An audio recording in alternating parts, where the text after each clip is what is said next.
후보자님, 네. 그 대통령이 비상시국에 대처할 수 있는 여러 가지 권한을 가지고 있죠, 그죠? 뭐 예를 들어서 어떤 걸 갖고 있는지 혹시 좀 말씀해 주실 수 있겠습니까? 이름만? 뭐 비상계엄이라든가 긴급 재정경제명령 같은 걸 할 수 있는 걸로 알고 네, 있습니다. 맞습니다. 긴급 재정경제처분 명령 이런 긴급 명령권 등은 헌법에 따라 직접 그 효력이 발생하도록 그렇게 규정이 돼 있어요. 맞죠? 그렇습니다. 그런데 계엄의 경우에는 헌법상의 권한이긴 하지만 그냥 헌법상의 규정만으로 발동되지 않고 특별히 다른 어떤 긴급 대권과는 달리 계엄법이라고 하는 법률에서 정한 절차에 따르도록 되어 있습니다. 그건 알고 계시죠? 예. 헌법에 아예 법률에 따른다라고 명시했고 그래서 계엄법을 만들어서 그 계엄법이 정한 절차를 준수하게 되어 있습니다. 네. 왜 그랬을까요?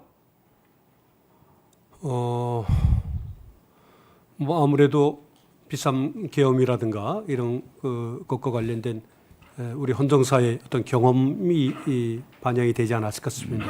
아무래도 군사력을 동원해서 사회의 여러 기본권 또는 시스템에 침해적인 작용을 하기 때문에 좀 더 엄격하고 세밀하게 제한하려고 그렇게 설계되지 않았을까요? 그죠? 그렇습니다. 예. 따라서 계엄법이 정한 절차나 이런 것들을 위배하면 그 계엄 자체가 정당화되기가 어렵겠죠? 그렇게 생각. 예. 잘 말씀해 주셨습니다. 계엄이 발동하려면 일단 전시사변 또는 이에 준하는 국가 비상사태가 있어야 되죠? 요건으로. 예. 예. 계엄법도 비슷한 취지를 정하고 있죠? 그렇게 알고 있습니다. 알고 계시죠? 예. 아까 이제 그 계엄이 발동된 날 어땠느냐고 다른 의원이 질문했을 때 놀라서 이제 TV를 켜봤는데 프로그램이 정상적으로 방영되는 가운데 자막으로 지나가는 걸 봤다라고 말씀하셨죠? 최초에 발견한 게 그렇게 보셨죠? 예. 제가 저희 당으로부터 국회에 와달라는 문자나 이런 걸 받지 않고도 바로 저는 국회로 뛰어왔거든요. 그게 왜 그랬냐면 저희 의원실 식구가 계엄이 발령됐다고 저한테 전화를 주자마자 제가 TV를 켰는데 정규 방송을 그대로 하는 거예요.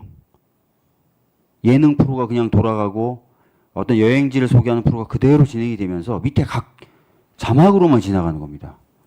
자, 전시 또는 이에 준하는 비상사태가 터지면 보통 언론들이나 방송사들이 정규 방송을 중단하고 그 비상사태, 국가 사변을 알리지 않을까요?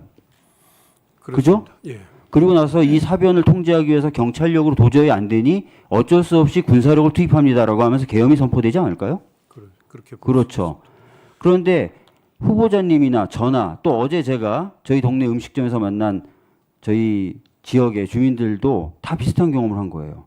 정규 방송이 아무런 문제 없이 진행이 되는데 자막으로만 비상계엄이 선포됐다고 지나가는 겁니다. 어느 누구도 그날 그 당시에 전시 또는 이에 준하는 사변을 경험해 보거나 보도하는 언론이 없었어요. 그래서 제가 그 TV 화면을 보자마자 아 이건 내란이다라고 직감을 한 겁니다. 그리고 나서 바로 국회로 온 거예요.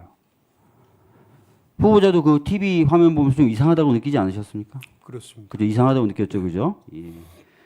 법을 조금이라도 공부한 사람 또는 그렇지 않더라도 일반 국민들이 보기에도 아무런 상황이 터지지 않았는데 비상계엄이 선포됐다. 다들 이상했다는 겁니다. 그래서 요건이 갖춰지지 않은 비상계엄 선포였다라는 말씀을 드리겠고요.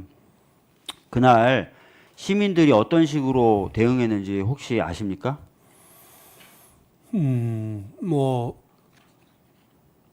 많은 분들께서 잠을 못 이루고 계셨던 걸로 알고 있습니다. 또 잠깐 한번 영상을 좀 보셨으면 좋겠어요. 제가 사실 저 영상을 보고 진짜 펑펑 울었는데요. 들어오기 전에 장갑차를 저렇게 시민들이 몸으로 막아섭니다. 먼저 그 국회 쪽에 사람들이 많이 투입되는 모여서 막아야 장갑차를 되기 때문에 시민 한 분이 막아서자 옆에 있던 동료 시민들이 다 달려와서 다 몸으로 저렇게 장갑차를 막습니다. 저런 일이 없었다면 저는 국회가 계엄군에 의해서 장악됐을 거라고 보고요. 해제 표결도 못했을 거라고 생각합니다. 최근에 속속들이 드러나는 정황으로 봤을 때는 추가 병력을 투입한다든지 좀 더 강한 물리력을 행사하려는 시도가 계속 있었고 그것들을 시민들이 막거나 기자들이 막거나 보좌진이 막거나 또는 양심적인 현장에 투입된 군 스스로가 자제하면서 저런 상황이 막혀진 겁니다. 저는 그래서 이 자리를 빌어서 시민들께 매우 감사하다는 생각이 드는데 후보자는 시민들께 어떤 느낌이 드시나요? 의원님들 또 시민들의 어떤 행동 이런 것에 대해서 국제사회가 찬사를 보내고 있는 그런 점에 대해서 저도 공감을 하고 있습니다. 네, 그렇습니다. 1952년에 이승만 대통령이 자신의 연임을 위해서 국회에 병력을 집어넣습니다. 그리고 국회의원들 50명을 체포합니다. 명분은 공산당과 연계돼 있다라는 걸 내세웠습니다. 내란이죠. 그 당시 부통령이었던 김성수 사임을 합니다. 사임을 하면서 이렇게 얘기를 합니다. 돌연 비상계엄의 조건이 하등 구비되어 있지 아니한 임시수도 부산에 불법적인 비상계엄을 선포하고 소위 국제공산당과 관련이 있다는 허무맹랑한 누명을 날조하여 계엄하에서 체포할 수 없는 50여 명의 국회의원을 체포 강간은 폭거를 감행했다. 이렇게 얘기하면서 국민들께 굉장히 미안하다. 난 한시라도 이 정부와 내 이름이 연관되는 걸 견딜 수 없다. 라고 하면서 사임을 표명합니다. 저는 지금 이 상황에 우리 국무위원들 중에 이런 책임 있는 모습을 보여준 시간 좀 더 드리세요. 헌재에 의해서만 바로잡혀질 수 있습니다. 그래야만 헌정 질서가 회복이 되고 그동안 수십 년간 저희들이 노력해서 강화시켜왔던 헌법의 규범력이 회복될 수 있습니다. 헌재의 현명한 판단이 필요하고 그 절체절명의 중요한 시기에 후보자가 지금 헌법재판이 될 것으로 보여집니다. 무거운 책임감을 가져주시고 이 김성수라고 하는 당시의 공직자의 일말의 양심이 담긴 사임의 변 꼭 참고해 주셨으면 좋겠습니다. 잘 알겠습니다. 이상입니다. 후보자님 방금 박주민 의원의 질문에 답변할 필요성이 있으면 하셔도 좋습니다. 네, 말씀하신 취지대로 제가 헌법재판관으로 일하게 된다면 말씀하신 취지를 잘 살리고 또 저의 능력이 허락하는 최대한을 발휘해서 열심히 노력해 보겠습니다.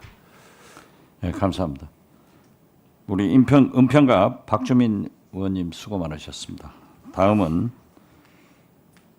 남원, 장수, 임실, 순창 출신